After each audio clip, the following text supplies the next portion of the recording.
स्वामी जी विद्यमान है। और जी तो ज्यादा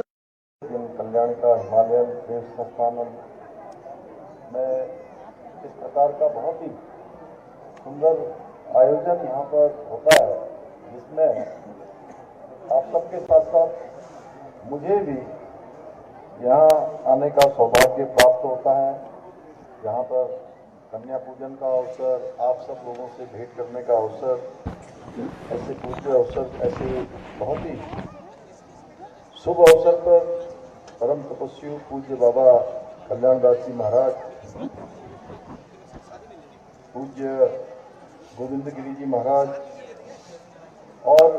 मंच पर आसीन उत्तराखंड राज्य के पूर्व मुख्यमंत्री, महाराष्ट्र के पूर्व गवर्नर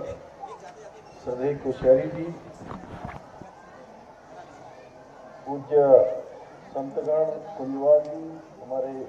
नैनवाल जी और सभी आए हुए यहाँ पर सभी भक्तगण, स्वामी जगदीशानंद जी, विश्व स्वरूपानंद जी, मंच व्यवस्थापक कपलानंद जी, डॉक्टर भरतदास जी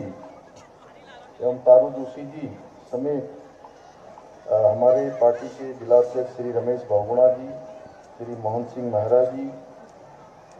विधायक श्री प्रमोद नैनवाल जी, आरणी कुंजवाल जी एवं सभी दिनेश कुंजवाल जी समेत सभी आए हुए हमारे अतिथिगण, उपस्थित सभी भाइयों एवं बहनों, मैं सबसे पहले तो ये सर्वप्रथम आप सभी को, ये हमारे प्रदेश ही नहीं बल्कि आज विश्व के प्रमुख आध्यात्मिक केंद्र श्री कल्याणी का हिमालय देवस्थानम डोल आश्रम के वार्षिकोत्सव की आप सबको बहुत बधाई देता हूँ, शुभकामनाएं देता हूँ। और आज बड़ा शुभ अवसर है, इस महत्वपूर्ण कार्यक्रम के माध्यम से सभी को आज बुद्ध पूर्णिमा की भी शुभकामनाएं देता हूँ। महात्मा बुद्ध के बताए हुए मार्ग पर हम सब चलें, भगवान बुद्ध से हमको ये प्रेरणा मिलती है। आज वास्तव में आश्रम में प्रत्येक वर्ष जिस प्रकार से आदरणीय श्रद्धेय बाबा जी के द्वारा, पूज्य बाबा जी के द्वारा हम सबको आचार्य पीठ का आज जहाँ लोकार्पण हुआ, वहीं 1000 से भी ज़्यादा देवी स्वरूप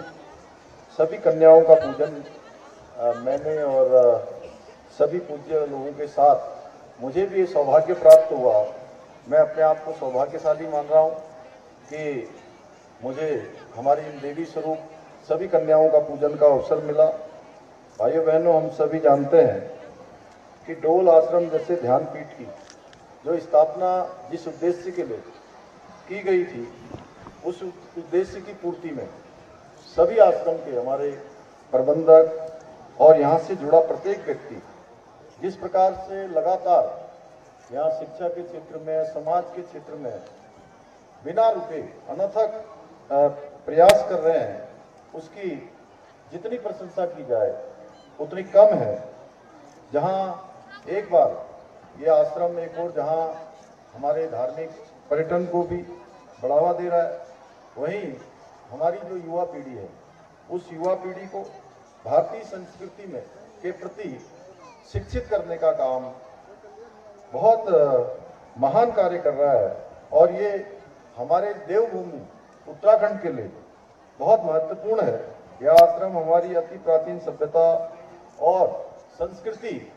उसकी एक जीती जागती मिसाल है। यह सिर्फ एक मठ नहीं बल्कि आध्यात्मिक और साधना का भव्य व दिव्य केंद्र है। यहाँ स्थापित विश्व का सबसे बड़ा व सबसे भारी श्रीयंत्र इसका प्रत्यक्ष प्रमाण है। वैदिक एवं आध्यात्मिक आस्था को एक साथ जोड़ने के लिए यहाँ पर पूज्य बाबा जी के द्वारा श्रीयंत्र की स्थापना की गई थी, जो आज केवल इस क्षेत्र के लिए ही नहीं बल्कि संपूर्ण विश्व को अपनी ऊर्जा से लाभ पहुंचा रहा है। निश्चित रूप से पूज्य बाबा जी के द्वारा यहाँ पर जो इतना विराट एक संस्थान कहे, एक केंद्र, आध्यात्मिक केंद्र बनाया गया है, ये हम सब लोगों के लिए बहुत प्रेरणा है। और हमारी देवभूमि उत्तराखंड ने वर्षों से संपूर्ण विश्व को आध्यात्मिक नेतृत्व देने का काम किया है। चाहे परिस्थितियां कोई भी हों, आनंद के क्षण हर परिस्थिति में देवभूमि में पूज्य संतों ने हमेशा हमारा मार्गदर्शन किया है, हमेशा हमको प्रेरित किया है। कैसे अगर स्थिति हमारे अनुकूल नहीं है तो भी किस प्रकार का आचरण करना चाहिए, किस प्रकार का व्यवहार करना चाहिए, किस प्रकार के काम करने चाहिए। मैं सौभाग्यशाली हूँ कि पूज्य बाबा जी के आशीर्वाद से लगातार अपने कर्म क्षेत्र में काम करने की लगातार प्रेरणा मिलती है। आपका आशीर्वाद व मार्गदर्शन निरंतर मुझे प्राप्त होता है। आपके शुभाशीष का परिणाम है कि आज हमारी सरकार आदरणीय प्रधानमंत्री मोदी जी के मार्गदर्शन में नए उत्तराखंड के निर्माण के लिए अग्रसर है। भाइयों बहनों, प्रधानमंत्री आदरणीय मोदी जी के नेतृत्व में देश के अंदर सनातन संस्कृति की पताका आज संपूर्ण विश्व के अंदर फैल रही है और दुनिया भर के देश हमारी प्राचीन संस्कृति और दर्शन से परिचित हो रही है। यही कारण है कि हजारों वर्षों के बाद भी जो हमारी आस्थाएं हैं, जो हमारी मान्यताएं हैं, आज उसके सामने पूरा विश्व नतमस्तक है। मेरा मानना है कि हम सभी का कर्तव्य है कि हम अपने धर्म मार्ग से कभी विचलित ना हो। ऐसे महापुरुषों का, ऐसे हमारे पूज्य संतगणों का हमेशा अनुसरण करें और सनातन संस्कृति के संरक्षण के लिए और संवर्धन के लिए सदैव हम प्रयत्नशील रहें। भाइयों बहनों, आज जहां देश में आदरणीय प्रधानमंत्री मोदी जी के नेतृत्व में सांस्कृतिक राष्ट्रवाद की पुनः भावना जागृत हुई है, वहीं हमारे प्रदेश के अंदर भी आज जो हमारे प्राचीन मंदिर हैं उनके पुनर्निर्माण और जीर्णोद्धार के लिए निरंतर हम काम कर रहे हैं। हमारी सरकार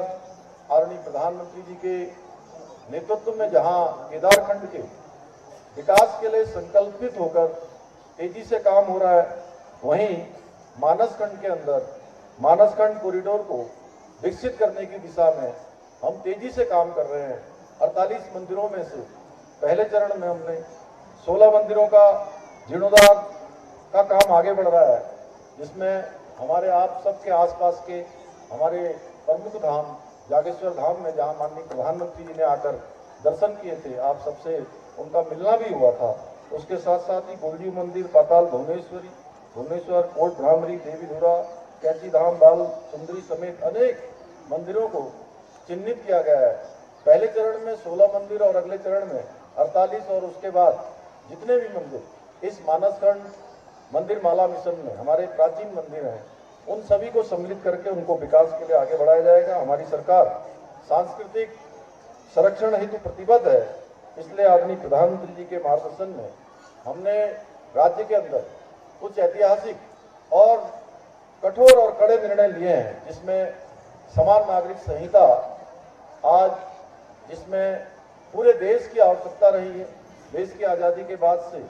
देश के अंदर इसकी प्रतीक्षा थी कि देश में रहने वाले हर एक व्यक्ति के लिए, चाहे वो किसी वर्ग का हो, किसी संप्रदाय का हो, किसी भी धर्म को मानने वाला हो या किसी जाति का हो या किसी भी कोने में कहीं भी रहता हो, सबके लिए देश में एक समान कानून होना चाहिए। तो मुझे ये आप सबके समक्ष कहते हुए खुशी है कि जिस काम के लिए आप सब लोगों ने हमको अपना आशीर्वाद दिया, सरकार में सेवा करने का अवसर प्रदान किया और हमने भी आप सबसे किया हुआ अपना संकल्प, आप सबसे किया हुआ वायदा, ये पूज्य संतों के आशीर्वाद से, भगवान की कृपा से, हमारे प्रधानमंत्री जी के मार्गदर्शन से हमने वो संकल्प पूरा किया और उत्तराखंड से ये समान नागरिक संहिता की गंगोत्री अब पूरे देश के अंदर जाकर पूरे देश को लाभ देने का काम करेगी। भाइयों बहनों, इसके साथ साथ हमने और भी बहुत सारे जो देवभूमि के मूल स्वरूप को बनाने के लिए जो जरूरी काम थे वो किए हैं, चाहे वो यहाँ पर कठोर धर्मांतरण का कानून बनाना हो या दंगा रोकने के लिए दंगा रोधी कानून बनाना हो, या जो हमारे राज्य के अंदर देवभूमि के मूल स्वरूप से छेड़छाड़ जिससे होती है, जिससे मूल स्वरूप खराब होता है, जो अवैध अतिक्रमण है, अवैध कब्जे हैं, उसको हटाने का भी हमने अभियान लिया और उस अभियान के तहत 5000 एकड़ से भी ज़्यादा जमीन हमने अतिक्रमण से मुक्त करवाई है, जो एक बहुत बड़ी जमीन है। इसके साथ साथ ऐसे अनेक काम, जैसे हमने अपने बेटे बेटियों के लिए नकल के कारण से, जिनको बहुत सारी परीक्षाओं में बैठने के बाद भी, योग्यता प्रतिभा क्षमता होने के बाद भी उनको चयन का अवसर नहीं मिलता था, नकल माफिया हावी रहते थे, हमने सख्त नकल का कानून बनाया है। उसके कारण से अब हमारे प्रतिभावान छात्र एवं छात्राओं के साथ किसी प्रकार का धोखा नहीं होगा, किसी प्रकार की लूटपाट नहीं होगी, किसी प्रकार से उनके योग्यता क्षमता प्रतिभा के साथ छल कपट नहीं होगा। मुझे पूरा विश्वास है कि आप सब हमें इस लक्ष्य तक पहुंचाने में आप सबका आशीर्वाद जैसे पहले मिलता रहा है, उसी प्रकार भविष्य में भी मिलता रहेगा। एक बार मैं फिर से पूज्य महाराज जी का, बाबा जी का और पूज्य गोविंद गिरी जी का और आए हुए हमारे सभी संतों का अपने हृदय से आप सबको नमन करते हुए, आप सबकी तरफ से देवभूमि उत्तराखंड में आप सब लगातार आपके चरण पड़ते हैं, हमें आपसे प्रेरणा मिलती है। मैं आपको नमन करते हुए और आप सबका अभिनंदन करते हुए अपनी बात को समाप्त करता हूं। बहुत बहुत धन्यवाद।